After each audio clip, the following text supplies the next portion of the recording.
안녕하십니까. 윤석열 변호사입니다. 이제 급여 소득자거나 자영업자거나 개인들이 이제 채무가 있는 경우에,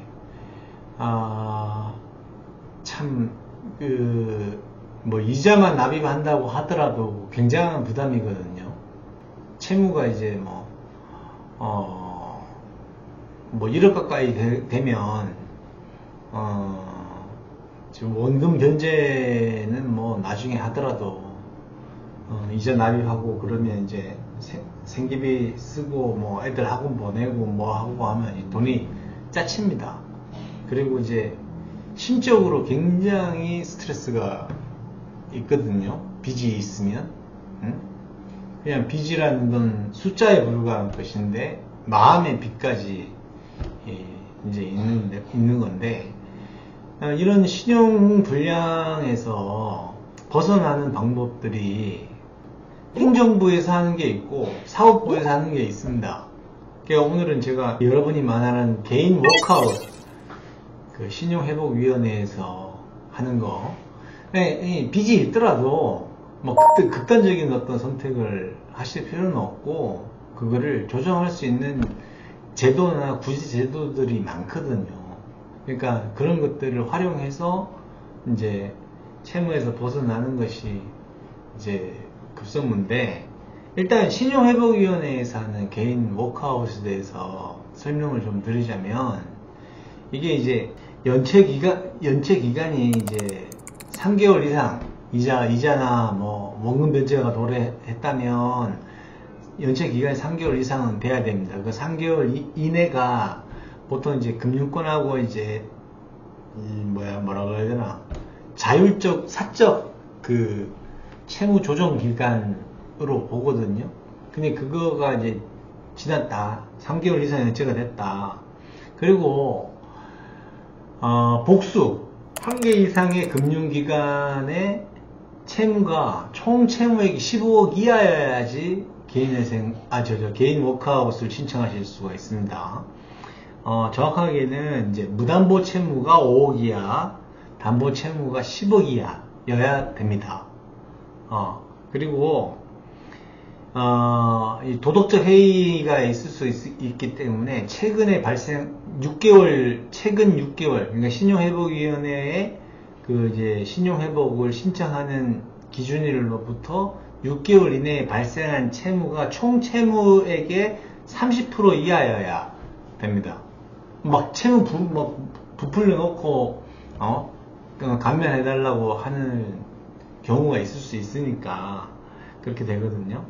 그리고 이게 최저생계비. 자, 최저생계비는 어떻게 측정하느냐면, 우리나라 이제 해마다 통계청에서 중위소득 60% 중위소득자들의 소득을 산정하거든요. 물가상승률이나 여러 가지 고려해서. 그러면 그거의 60%가 이제 최저생계비인데, 1인 가구는 124만 6,735원, 2인 가구는 200만 7만 4,090원, 3인 가구는 266만 890원, 4인 가구는 324만 578원, 5인 가구는 379만 8,413원. 제가 잘 못 외워요. 해마다 바뀌기 때문에. 머리도 나쁘지만. 그래서 그렇게 해서 최저생계비 이상의 수입이 있다. 왜냐면 그래야지 이거 쓰고 이자 감면하고 원금 감면하고 해서 갚을 수 있다고 보니까 워크아웃이라고 할 수 있겠죠. 그래서 이제 이제 심의위원회에서 이제 평가해가지고 거기서 기각이 안 돼야 됩니다. 요런 조건들이 다 충족이 돼야 돼요. 3개월 이상 연체됐다. 그 다음에 15억 채무가 총 채무 15, 이제 무담보 5억 이하, 담보 10억 이하, 그 다음에 6개월 이내에 발생한 채무가 30% 이하, 전체 채무의 30% 이하, 그 다음 최저생계비 이상의 소득이 있다. 그래서 이 사람은 상환 능력이 있다라, 이런 것들이 결정이 돼야 되거든요. 근데 문제는 이제 개인 워크아웃을 해주겠다라고 협약이 되어 있는 그 은행 목록상에 있는 채무들만 구조조정이 되는 겁니다. 예. 그래서 뭐 예를 들어 뭐 지인들한테 빌린 돈이라든지 뭐 자영업자 같은 경우는 뭐 다른 업체한테 빌린 돈이라든지 이런 것들은 은행이 아니잖아요. 그렇기 때문에 그런 것들은 조정이 안 됩니다. 그리고 요거에 신청 비용이 5만원 정도인가? 그래요. 신청하고 나서 이제 바로 다음 날부터 본인이나 보증인이나 에게 추심이 중단이 됩니다. 뭐 그런 이점이 있고, 그리고 이제 주의사항은 뭐냐면 이제 채무 조정을 신청할 수 없는 경우가 있어요. 자, 아까 얘기했듯이 채무 조정 효력 상실일로부터 3개월 이상 경과하지 않은 자, 연체가 아까 3개월 이상 돼야 된다 했잖아요. 그거 하고, 그 다음에 금융기관들, 채권자인 금융기관들에 보니까 채무조정 이 사람 해주면 안 될 것 같아. 기각된 날로부터 1년 이내에는 다시 신청할 수가 없습니다. 심의위원회에서 기각할 수도 있거든요. 그 다음에 재산을 숨겨놓거나 빼돌리거나 한 경우 그런 게 발각되면은 이제 신청을 못합니다. 그리고 엄수표 이런 거 부도 내고 부도 사유를 해소하지 못한 자, 이런 사람들은 요거 신청할 수 없습니다. 그리고 아까 얘기했듯이 이 워크아웃은 행정부에서 하는 거잖아요. 신용회복위원회는 행정부지 않습니까? 그러니까 이게 협약을 체결해 가지고 우리는 어려운 채무자들을 내 채무를 구조조정해 주겠다 라고 협약을 체결하지 않은 채권자의 원금이 그게 이제 그 원금과 협약을 체결한 금융기관의 채무 원금을 합산한 원금 총액의 20% 이상인 자, 그러니까 구조조정이 안 되는 거죠. 개인 워크아웃 신청해도 협약이 체결되지 않은 은행들, 뭐 이제 마이너급 대부업체나 그런 데가 되겠죠. 이상인 자들은 이게 신청을 할 수가 없습니다. 그리고 채무조정 개인 워크아웃 신청 전 6개월 이내 발생한 채무의 원금이 원금 총액의 30% 이상인 경우에 이제 신청을 할 수가 없고, 채무 부존재 확인 소송이라든지 대출의 무효 취소 이런 거를 소송으로 다투고 있거나 이렇게 분쟁 상태에 있으면 또 신청할 수가 없어요. 그 다음에 고의로 채무 변제를 안 해. 그런 것들이 보이면 이제 되는 거죠. 이거는 자력 상태나 이런 걸 보고 이제 고의를 판단하겠죠. 누가 고의라고 하는 건 내심의 의사이기 때문에 그걸 바로 드러나지는 않으니까. 그 다음에 채무자의 수입이나 재산 여러 가지 이런 거 상태를 봐서 채무 조정 없이도 채무 변제에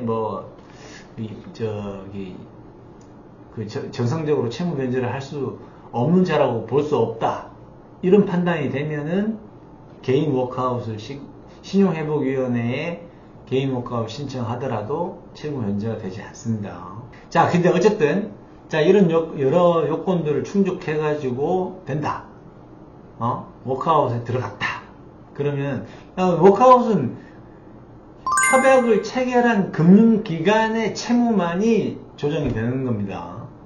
일반적인 다른 협약을 체결하지 않은 대부업체라든지 지인들한테 돈 빌린 거라든지 이런 건 안 되는 거예요. 자, 이자는 전액이 감면이 될 수 있습니다.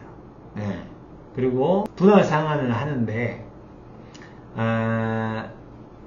이제 개인마다 상황이 틀릴 거니까 무담보 채무인 경우에는 최장 10년간 10년간 이제 분할해서 상환할 수 있고, 담보채무는 최장 35년간 분할해서 변제할 수 있습니다. 그리고 이게 이제 개인회생, 개인파산, 사법부에서 하는 거하고는 달리 이자는 이제 전액 면제시켜주는 혜택을 주더라도 원금은 감면이 되는 원금이 있고 감면이 되지 않는 원금이 있어요. 그러니까 미상각 원금, 상각 원금이라고 하는데, 이제 뭐 미상각 채권, 그러니까 원금이 이제 삭감이 되는데도 한계가 있는 것은, 미상각 채권 원금은 30% 범위 내에서, 빵프로에서 30% 범위 내에서 감면이 되고, 상각 원금은 20에서 70% 정도 이제 감면이 될 수 있습니다. 만약에 이제 저거 뭐죠? 기초생활수급자거나 이제 사회 취약계층의 경우에는 상각 원금 같은 경우에는 90%까지 감면이 될 수가 있습니다. 그리고 이제 여러 가지 필요 서류는 신용회복위원회 이제 검색을 하셔가지고 필요 서류가 있어요. 급여소득자, 자영업자, 뭐 개인들 그 소득 형태에 따라서 제출하는 서류들이 있거든요. 그거는 이제 신용회복위원회 홈페이지 들어가서 채무구조조정 그 란을 눌러가지고 확인을 하시면 됩니다. 자, 오늘은 지금 제가 이제 변호사가 필요 없는 채무구조조정 제도인 신보기 신용회복위원회의 그 채무조정제도, 그러니까 신용불량에서 탈출할 수 있는 빚이 없어야 빛을 볼 수 있다 라는 걸로 해서, 빚이 있더라도 뭐 정말로 너무 힘들지만 다른 선택을 하지 마시고 이런 제도들이 있으니까 요거를 참작해 가지고 활용해 보시길 바랍니다. 그리고 이제 다음에는 뭐 개인 회생이나 개인 파산이나 사법부에서 진행할 수 있는 재판으로 할 수 있는 그런 제도에 대해서 설명을 드릴 거니까 요거는 이제 변호사가 필요 없는 제도거든요. 그래서 한번 참고하시고, 빚에 억눌려 있다 하더라도 정말로 이제 이렇게 갱생할 수 있는, 영어로는 리셀렉션이라고 또 리해비테이션 뭐 이렇게 얘기하는데, 그럴 기회가 있으시니까 너무 뭐랄까 좀 희망을 가지시고 이런 제도를 활용해 보시기를 바라겠습니다.